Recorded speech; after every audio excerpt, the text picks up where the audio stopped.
Can you imagine if Laurie Strode was to become the new Shape? We're going to talk about one of the unmade scripts for Halloween 8 that came right here from the book Taking Shape Part 2. But before we do that, please go ahead and hit the subscribe button and hit the like button on this video.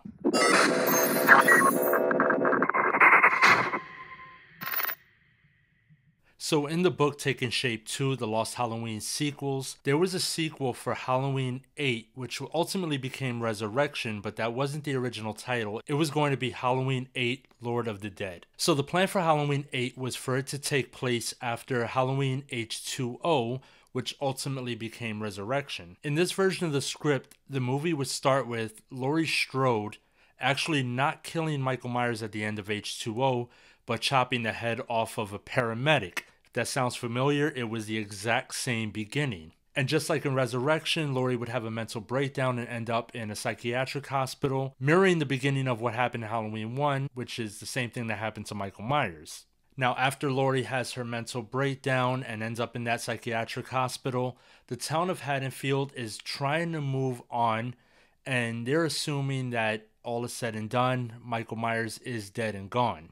So in Halloween 8, Lord of the Dead, how does Laurie Strode become the killer? Well, basically, after years of being tormented by Michael, her mind basically snaps. And in a shocking turn, she puts on the mask and starts to kill people, kind of continuing Michael's legacy. Her killings seem to be influenced by some supernatural force, possibly tied to Michael and the curse of Samhain, or as Loomis would call it, Samhain.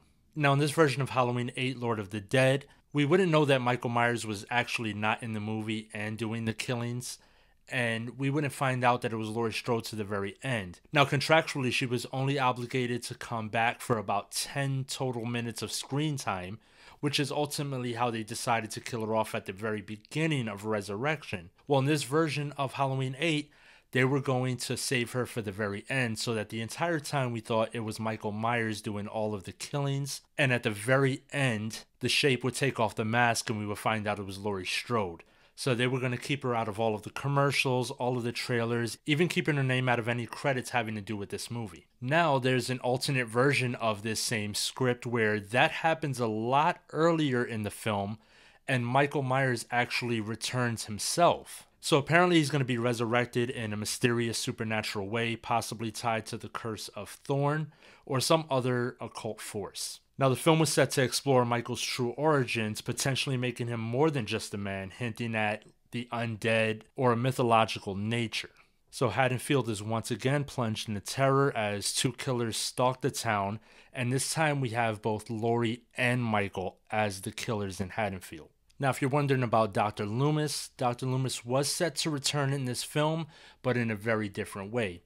Obviously, he passed away during the filming of Halloween 6, The Curse of Michael Myers, so he would return in the form of his journals and research. Now, Loomis, previously played by Donald Pleasence, would not appear directly, but his writings would provide clues about Michael's nature. His notes would have hinted that Michael can't be stopped by normal means, or that he could be linked to something ancient. Again, Dr. Loomis hanging on to that Samhain or Samhain theory. So when it comes down to the final confrontation or the climax of Halloween 8, Lord of the Dead, the climax would have featured Laurie and Michael finally facing off in a brutal, sort of psychological showdown.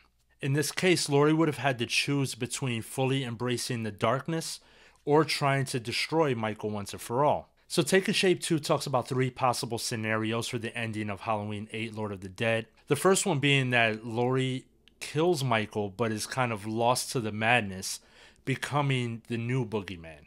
The second ending scenario would be that Michael kills Laurie, proving that she was never actually like him at all.